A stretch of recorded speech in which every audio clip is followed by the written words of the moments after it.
आजिर रथयात्रा आपण मानकु अनेक अनेक शुभेच्छा आउ अभिनंदन। आज हूँ बहुत बड़ दिन पुरीर नुह सबुठी ओडिया माने समस्ते बहुत भलरे एटा पालन करती। चलतु से मुझे चेष्टा करी आशा करुँची निहाती आपण मानकु भल लगिबो। एठी मु दीटा नड़िया नहीं कोरी देइथिली आउ ताकू गरम पानी ले 2 घंटा पर्यंत ताकू भेदे देइथिली कारण भेदेले सेटा भल रसटा बाहर आई मीन क्षीरटा।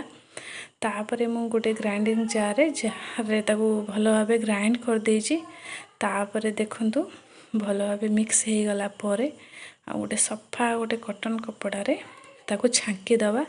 छांकी तार क्षीर बाहर कर दबा आ क्षीर भल भाव चिपुड़ी के बाहर करवा।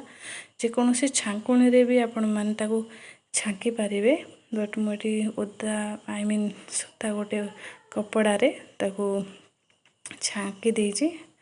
आ एठी मु स्टार्ट करी रेसिपीटा।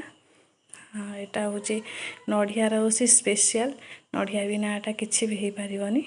वर्तमान एठी मु देसी गुआ घी देइची गोटे बड़ चामच। तापर ताकू भल भावे माने गरम करनेबी। आ एठी मु नेइची अट्टा माने आमे जो रेगुलर जो खाऊ रुटी करू ताकू मु नेइची 2 कप अट्टा आ घी रे आकू भल भावे टिके हल्का ब्राउन कलर हैला पर्यंत आकू भल भावे मु भाजी नेबी। एटा होची अटार रेसिपी। एटा मैदारे भी करी हबो सुजी रे मध्य करी हबो आउ बट एटा अटार रेसिपी मु अटारे करची आउ आशा करूची निहाती आपण मानकु भल लागिवो।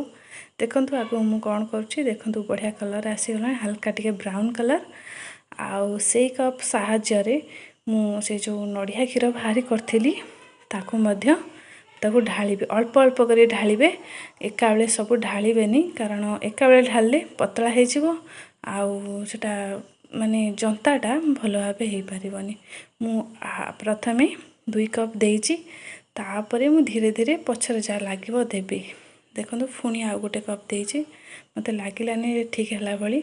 आ देखंतु ता जंताटा माने जंतुणीटा आउ टिके दरकार आ गोटे कप देली। एठी निहाती 4 कप 2 कप अट्टा रे 4 कप माने क्षीर लागी गला ऑलमोस्ट एकदम परफेक्ट जंताटा हे गला।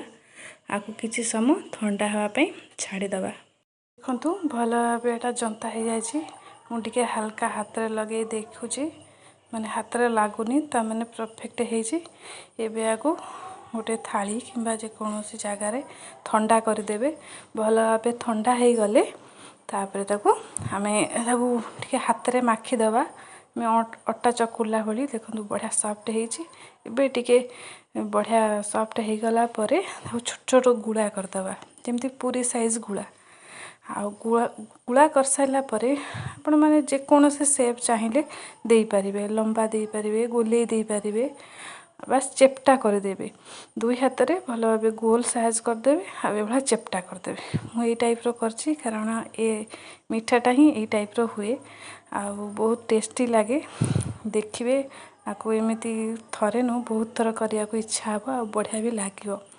माको बहुत थर करची एटा स्पेशली माने रथ यात्रा पई एटा मु सुनिची पुरी रे जगन्नाथ का पाखे रे एई भली माने पिठा मिठा करिकी दिया जाए जगन्नाथ का पारे भोग। बस बड़ लोक माने कहती मु बुझिची जा आ देखंतु सबु जंग मु बनै नेची भल भाबे आ तापरे चलंतु स्टार्ट करिबा को हल्का टिके फ्राई करिबा। एठी मु गरम कढ़ई बसई नेची आ तेल भी ऑलमोस्ट गरम हे गलानी बट टिके पके के देखिबा टेस्ट करिबा माने गरम हेछि कि नाही। देखंतु बढ़िया गरम हे जाइछि आ ताकू आमे चलंतु स्टार्ट करिबा फ्राई करिया में अल्प अल्प करी दबा आ हल्का आंच माने बेसी लो नुह बेसी हाई नुह बस मीडियम फ्लेम रे हल्का हल्का फ्राई करिबा। देखंतु मु पके देइछि वर्तमान आगो हल्का टिके टिके अल्प आंच रे फ्राई करिबा। एपट सेपट करिबा देखंतु अल्प एपट सेपट कर देइछि। खड़िका रे आराम से करिवे कारण एटा टिके नरम अछि पाग तो भांगी जाई पारे हल्का भावरे बहुत नउटेबे। एपट सेपट हे साला परे टिके हल्का ब्राउन कलर हे गले ओ काढी देबे। देखंतु बढ़िया भाबे कलर हे आसलानी बस आ हल्का टिके ब्राउन कलर हे गले बास मु काढ़ीदेवी तापर ताको ठंडा हाँपे रखीदेवी एपट सेपट करेंगे चामच साहाय्य मत सुविधा है आपण मन जो भाई सुविधा लगे आपने करेंगे तापर गोटे टिश्यू पेपर कारण एथे टिके अधिक अटा ना अधिक टिके तेलटा ऑब्जर्व करनी गोटे टिश्यू पेपर या रखिपारे गोटे छांकुनी साहाय्य गोटे जगह रखीदे तेल धीरे धीरे निगिड़ी गलापर तापर आम आगू को प्रणाली कौन करी देखिपारे ये चैनल टी आपण मानक भल लगुच जदि कि रेसिपीटी निहाती लाइक शेयर सब्सक्राइब आउ कमेंट शेयर करेंगे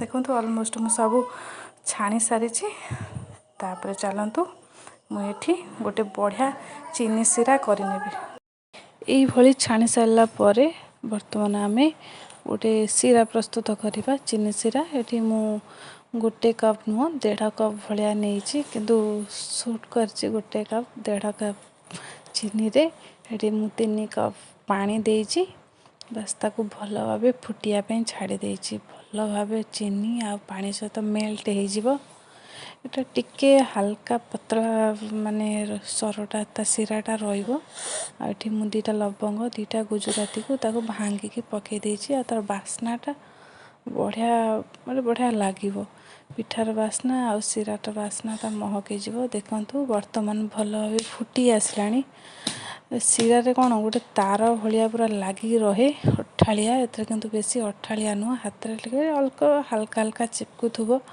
एटा ए टाइप रो सिरा हबो टिके पतलिया पूरा गाढ़ा नुह ऑलरेडी सिराटा पूरा परफेक्ट हो जाइछि तापरे एथरे आमे माने नड़िया रे जो अटा छाणी रखिदिले आगु पके देबे बस ताको पके देला परे किछि समय छाड़ी देबे निहाती 2 मिनट पर्यंत टिके से सिरा रे फुटिया को छाड़िबे तापरे ऑलमोस्ट पूरा परफेक्ट हो जिवो हाँ फ्रेंड्स ए रेसिपीटा ना आपण मानू कहनी एटा होची नड़िया रे नारिकेली होची एटा बहुत बढ़िया रेसिपी बहुत सुविधा आपण माने सहजरे आउ समय टिके लागिबो बट सहजरे करि परिबे एमती थरे करंतु आउ बहुत सारा भल पाइबा दियंतु आपण मानक सपोर्ट मते निहाती दरकार एई रेसिपीटा भल लागिथि like comment share subscribe share करिवे चलतु आम सब करवा आठी मु गोटे छोट गिनाटे नहीं जाइए आसे मु काढ़ी नौ सब ऑलमोस्ट मु आधा घंटे पर ही सर्व करुँची आ टाइप रो ही टिके हल्का नड़िया को आम छिंची देवा तापर ओनली गार्निशिंग आपणकर इच्छा हेले ड्राई फ्रूट भी पके खाई पारिबे बा किंबा सर्व करि पारिबे ता मीठा साहाय्य गेस्ट आसिले बहुत भल भाव सर्व करेंगे बहुत खुशी है।